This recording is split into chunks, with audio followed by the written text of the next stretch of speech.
There was a time when six figures meant financial freedom. In 1970, that income could buy a big house, multiple cars, and a lifestyle that felt effortless.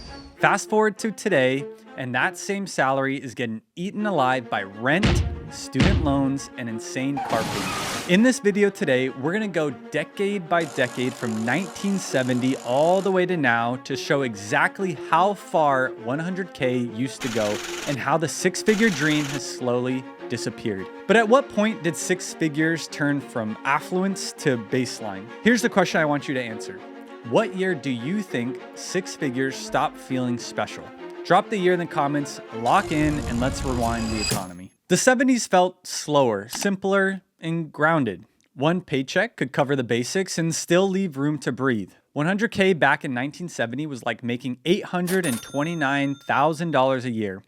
You were in the top 3% of earners. 100K wasn't just an income, it was comfortable. It was the kind of money that quietly bought multiple homes. This is because the median home price was just above $23,000. You could fit almost 4 houses a year in your take-home pay. I mean, it's not like with that kind of money you were renting, but just to give you some context and an idea, rent was $108 a month. And your food was around $50 a month. There was no DoorDash either back in the day, believe it or not. College tuition was $358 a year. Yes, I said that, a year. You could send your kids to college and even your kids' kids to college without even making a dent. And a brand new car was just $3,500. Oh, take me back. Even with oil shocks, inflation spikes, and the end of the gold standard, everyday life was peanuts to how much you were making, and everyone sought to bring in the money that you had. The 1980s were loud, optimistic, and full of possibility. When careers turned into lifestyles, six figures still meant status, security, and choices. We still weren't seeing a huge fall off in purchasing power because at this level, even though things were getting more expensive, you still had plenty of cushion.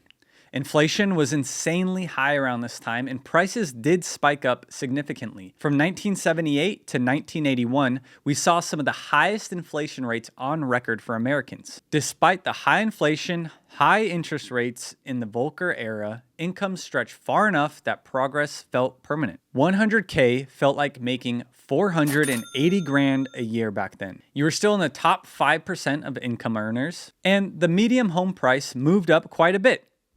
Almost 65 grand now. Now, you could fit a whole house in your take-home income every year and still have a bunch left over to do whatever you wanted to do, even with the high interest rates. At this level, those rates didn't quite affect you that much. You could basically just buy the house cash. Again, at this income, you probably weren't renting, but if you were, it was $243 a month. Your food, however, just about doubled and was around $100 a month, which was still easily manageable. College tuition moved to $804 a year. You could still send your kids to college and your kids' kids to college, no sweat. And that brand new car just about doubled as well to $7,200. To me, it sounds like with these prices, although they did go up a lot, $100,000, you were still balling out. The 1990s were peak stability, growth, suburbs, rising paychecks, and the sense that things were working. A $100,000 income still puts you clearly ahead buying homes, cars, and college without constant financial stress. With globalization booming, tech taking off, and inflation under control, money just felt predictable. This came with a less affluent life than before. That six figures started to stretch a bit further, and that huge lead you once had was starting to fade. That 100K felt like $246,000 today. You were still just within the top 5% of earners, and the median home price has now surpassed your $100,000 income to $122,000. Now, you can't just fit a house within your income anymore, which means you probably have to rent for a few years before purchasing one. Luckily, rent was well within your means at $447 a month. This gives you a bunch of cushion so that you can save up for the house. Heck, if you were frugal enough, you could even buy that house cash in just a few years. Your food moved to around $150 a month. But one thing that really ticked up was college tuition. That started to really take off, and that moved up to $3,190 a year. You could still go to college, pay for your kids' college, but your grandkids probably had to fend for themselves. And a brand new car just about doubled again, and it was about $15,400. Still manageable. You can get a brand new car, no problem. But you can see with some of these numbers, like it is eating into that budget now. Now you can't just do whatever you want. You have to start making some choices. The early 2000s felt modern, confident, right before everything got more expensive and more complicated. The dot-com bust hinted that easy money had consequences. Six figures was still solid money, but you kind of lost that rich label as housing and education pulled ahead. You're no longer in the top 5%. In fact, you're not even in the top 10%. You have fallen to the top 12%, which is still not bad considering all these things. Just hope you didn't lose everything in the dot-com crash. The median home price has now comfortably surpassed your $100,000 income to $167,000. You're definitely saving up to buy a house, and you have to rent for a few more years. Luckily, rent was still manageable at $602 a month. Again, if you lived fairly frugally and you rented for 4 or 5 years, you could buy that house no problem. Your food was around $183 a month, and college tuition mellowed out a bit and slightly increased to $3,500 a year. College at this time is starting to pick up a bit. Tech is taking off, and it's still affordable though, especially at $100,000 a year. A brand new car is now 21 grand and is starting to eat into that budget. You're probably going to get a loan out for this one now. You're not just going to buy cash just like back in the day. The 2010s were about recovery and hustle, where stability returned but affordability didn't. That 100K salary sounded impressive, but comfort replaced abundance and budgets started to feel tight. Low interest rates boosted assets, but everyday costs started to box people in. You're now slowly creeping out of the wealthy life. You're slipping down the percentile, and now you're in the top 19%. The median home price has moved more than double your income at $222,000. We're still recovering from the Great Recession. Houses are still more affordable than they are now, but they've moved up so much since the mid-2000s, they are relatively a lot more. Now, since a lot of people have lost their house in the great housing crisis, renting was a lot more popular. The rent has now moved up to $900 a month. Food is definitely starting to creep up on you at around $250 a month. And college tuition has now more than doubled to $7,600 a year. College is in full force now. It's definitely the mainstream. It's what people are still aspiring to do due to people trying to stand out and get a higher paying job. A brand new car has only creeped up slightly around $23,700.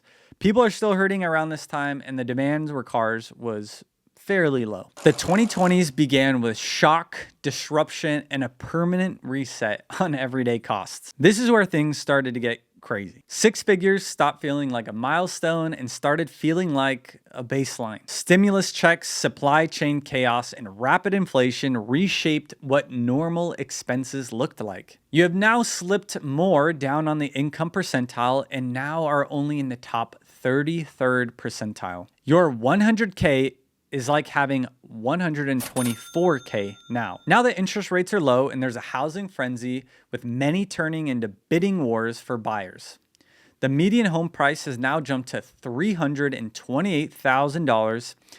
You can still edge your way into a house now, even though competition is tough. But this significantly cuts into your monthly expenses, even though there are record low rates. With so many people jumping into houses, the demand for rent didn't catch up yet. It only slightly increased to $1,097 a month. Just wait for 2025 though. You'll have fun with that one. I mean, hopefully you got into a home at this point and you're stocking your fridge. Food is spiked up and is now $350 a month. College feels like the norm now, if not the bare minimum to get hired at some of these places. And it is now at $10,500 every year. Ooh, and this one hurts. Here is where we start getting some insane spikes. Demand for cars at this time is through the roof. With stimulus checks, supply chain issues, cars have jumped from $23,000 to $38,000. It's almost doubled. To put it into perspective, a new car nowadays is almost double the price of a house in 1970. We've arrived. This is where the illusion fully breaks. 100,000 looks big on paper, but it shrinks the moment real life shows up. What once built wealth now feels like bobbing above the baseline, and even that comes with trade-offs. Interest rates have shot up just like the price of everything else. This is the dust settling after pumping trillions of dollars into the economy. 100K feels like, well, 100K, we've made it. You have now slipped all the way down to only just in the top 43rd percentile. You're almost at half now. The housing price has now jumped to almost $417,000, and with interest rates super high, that 100K is not going to cut it anymore. You can no longer afford the house that you once could. Well, that means you have to rent. Well, rent has increased almost 40% in 5 years. Remember, this is 2020 to 2025. We're only going 5 years, not the decades we've been going like throughout the video. Your rent has moved up to $1,450 a month. Now, that is eating well into your budget, and it's making it harder to save for that dream house. Food has also moved up tremendously and now sits at $450 a month. College tuition has creeped up a tad to $11,800 a year. Still really expensive. And last but not least, that car that jumped so much in 2020 has now ballooned to $48,000. Now, I made a video on this recently talking about how much car prices have moved up and how much people are just signing up for these crazy loans. You should go check that out after this. But car prices and home prices are really the big ones that have a huge impact on making that 100K not feel as good. Now, if we put all this together, there's no question prices have moved up and inflation has set in. This isn't supposed to be a doom and gloom video. It's just to show this once sought after income at 100,000 is just not it anymore. It doesn't quite put you ahead of a lot of people. In fact, you're really almost at the middle of the road now. Again, this isn't supposed to be a doom and gloom video about how everything is hard and there's no way out, because I don't believe that. But my last question is, what is that new number that holds the six-figure prestige that it once was? 200K, 250K? Let me know down below in the comments. Like and subscribe if you made it this far. It really, really helps the channel. And until next time, have a good day.